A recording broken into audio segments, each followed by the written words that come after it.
नमस्कार आदाब, मैं हूं आपके साथ माजिद अंसारी और आप देख रहे हैं रियल एक्सप्रेस। 5 राज्यों में चुनावी बिगुल बज चुका है, तारीखों का ऐलान हो चुका है। जी हाँ, 10 फरवरी से मतदान शुरू होंगे और 7 मार्च तक मतदान होगा। उसके 3 दिन बाद नतीजे आएंगे पांचों ही राज्यों के। लेकिन उससे पहले जो है ओपिनियन पोल आने शुरू हो चुके हैं। तमाम एजेंसियों ने अपने अपने जो है ओपिनियन पोल के जरिए अलग दावा कर रही है कि किस राज्य में किसकी सरकार बनेगी। लेकिन हम माजिद की रिपोर्ट में यही जानने की कोशिश करेंगे कि ओपिनियन पोल क्या सच होते हैं या फिर सिर्फ माहौल बनाने के लिए होते हैं। तो इसकी शुरुआत हम आप करते हैं उत्तराखंड से। उत्तराखंड में कुल 70 सीटें हैं। जी हाँ, यहाँ पर एक चरण में चुनाव होना है, मतदान होगा 14 फरवरी को। हालांकि तारीख को बदलने की मांग चल रही है यहाँ पर भी। तो चलिए सबसे पहले ज़्यादा वक्त ना लेते हुए मैं पहले 2017 का ओपिनियन पोल और उसका रिजल्ट बता देता हूँ। उसके बाद अब क्या ओपिनियन पोल कहते हैं उसके बारे में बताता हूँ, जिससे कि आपको ओपिनियन पोल का अंदाज़ा हो जाएगा। ओपिनियन पोल 2017 में कह रहे थे कि यहाँ पर कांग्रेस, माफ़ कीजिएगा, बीजेपी की सरकार बनेगी। हालांकि ये सच भी हुआ। अब आंकड़े ज़रूर काफ़ी अलग नज़र आए हैं। तमाम जो एजेंसियां हैं, मैं आपको बता दूं कि उत्तराखंड पोस्ट, एबीपी न्यूज़, लोक नीति, इंडिया टुडे एक्सिस ने ये ओपिनियन पोल किया था। और जो उनका एवरेज पोस्ट आया था उसमें कांग्रेस को इन्होंने 28 सीटें दी थी, बीजेपी को 38 सीटें दी थी और अदर्स को 4 सीटें दी थी। तो ये कुछ मतलब कहने का यहाँ पर कि बीजेपी को आगे ही यहाँ पर दिखाया गया था, सबसे बड़ी पार्टी दिखाया गया था यहाँ पर। और जो नतीजे आए, हालांकि नतीजे मिलता ही जुलता था, बीजेपी ही यहाँ पर जीती। और लेकिन जो आंकड़े हैं वो काफ़ी अलग थे। आंकड़े कुछ इस तरह से थे कि यहाँ पर बीजेपी को 57 सीटों पर जीत हासिल हुई थी और कांग्रेस को सिर्फ 11 सीटों पर ही संतोष करना पड़ा था, जबकि इंडिपेंडेंट को, यानी कि जो निर्दलीय थे, 2 सीटों पर उन्हें संतोष करना पड़ा था। तो ये नतीजे इस तरह के आए थे। अब मैं आपको जो है 2022 के ओपिनियन पोल क्या कुछ कहते हैं उसके बारे में आपको बता देता हूँ। दरअसल जी न्यूज़ ने ये ओपिनियन पोल किया है, मैं उस पर ही जाना चाहता हूँ। इन्होंने कांग्रेस को 35 सीटें दी हैं, बीजेपी को 33 सीट दी है, आम आदमी पार्टी को 1 सीट और अदर को भी 1 सीट इन्होंने दिया है। यानी कि इन ओपिनियन पोल के मुताबिक यहाँ पर कांटे की टक्कर देखने को मिल रही है।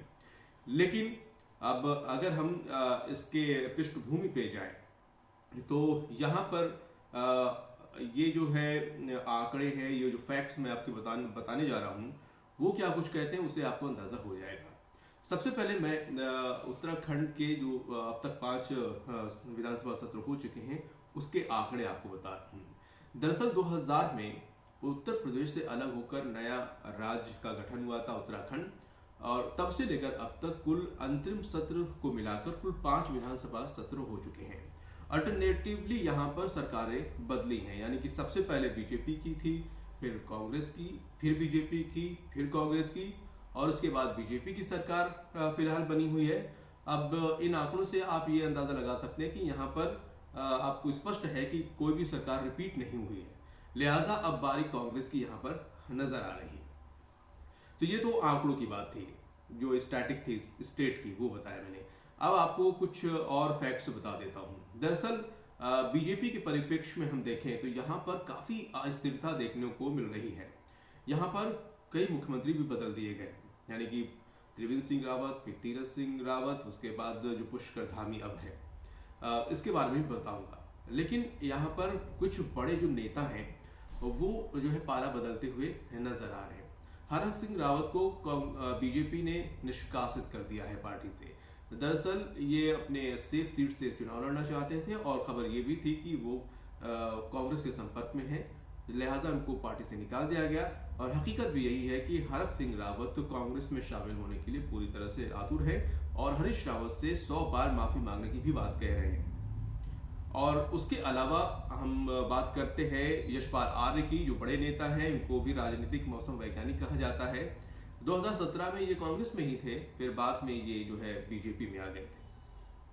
लेकिन एक बार फिर से यशपाल आर ने पाला बदल लिया है।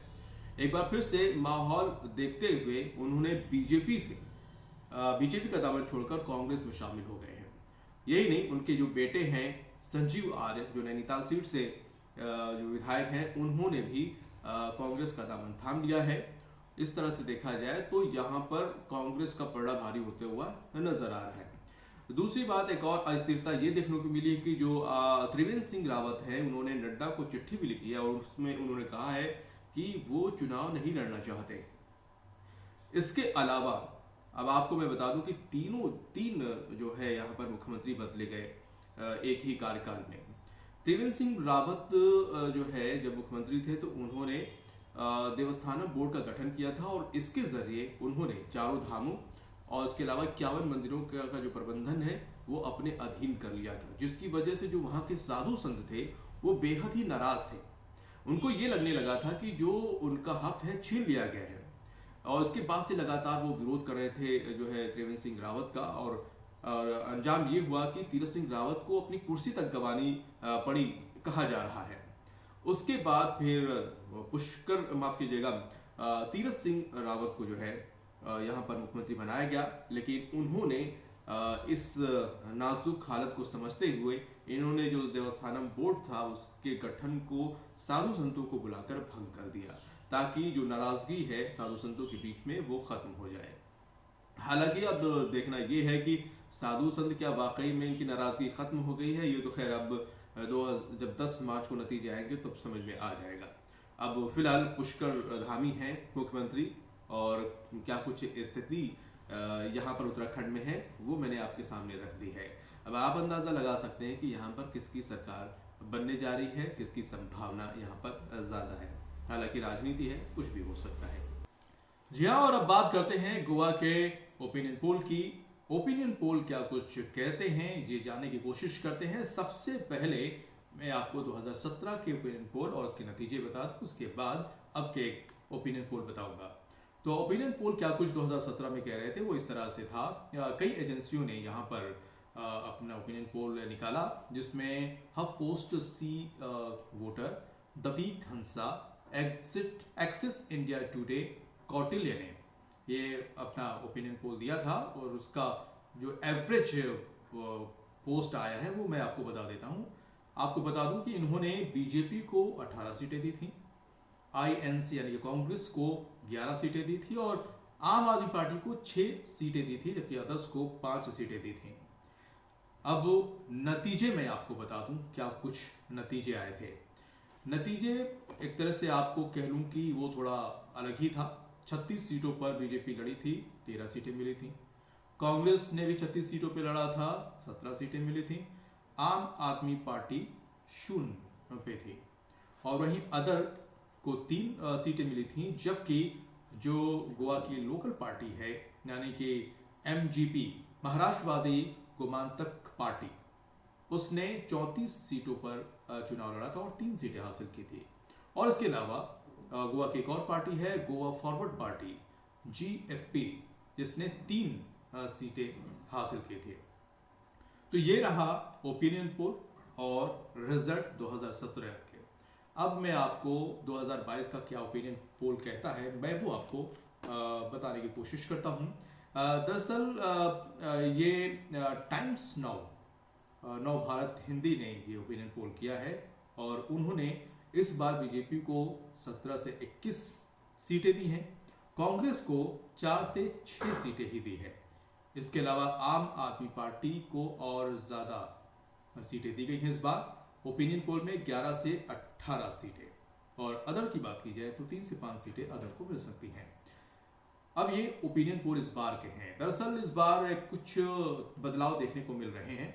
बीजेपी भी अपने दम पर यहाँ पर चुनाव लड़ने की बात कह रही है और आम आदमी पार्टी भी पूरी तरह से यहाँ पर लड़ने को तैयार है। 5 सालों में काफ़ी काम भी किया है। आम आदमी पार्टी ने गोवा के सीएम उम्मीदवार का ऐलान भी कर दिया है। जी हाँ, अमित पालेकर को उन्होंने सीएम उम्मीदवार बनाया है, जो भंडारी समाज से हैं। गोवा में तकरीबन 35% लोग जो है भंडारी समाज से आते हैं और इनके बैकग्राउंड की बात करूं तो ये वकील हैं और आम आदमी पार्टी से जुड़कर पिछले साल भी उन्होंने बहुत काम किया था। कोरोना काल में भी उन्होंने बहुत लोगों की मदद की थी और स्थानीय अस्पताल को 135 बेड डोनेट भी किया था। तो काफ़ी कुछ किया था। तो इस बार आम आदमी पार्टी भी यहाँ पर दमखम के साथ लड़ रही है और देखना यह है कि क्या कुछ इस बार देखने को मिल सकता है। और गोवा में एनसीपी और शिवसेना ने भी गठबंधन कर लिया है, वो भी जो है पूरा ताल ठोक रहे हैं। इसके अलावा टीएमसी भी यहाँ पर ताल ठोकेगी।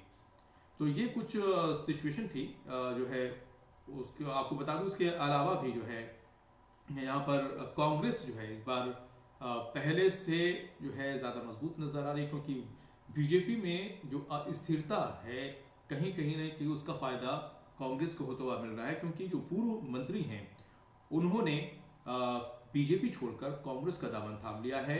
माइकल लोबो उनका नाम है और वो गलकुंड विधानसभा से उनको टिकट भी कांग्रेस ने दे दिया है।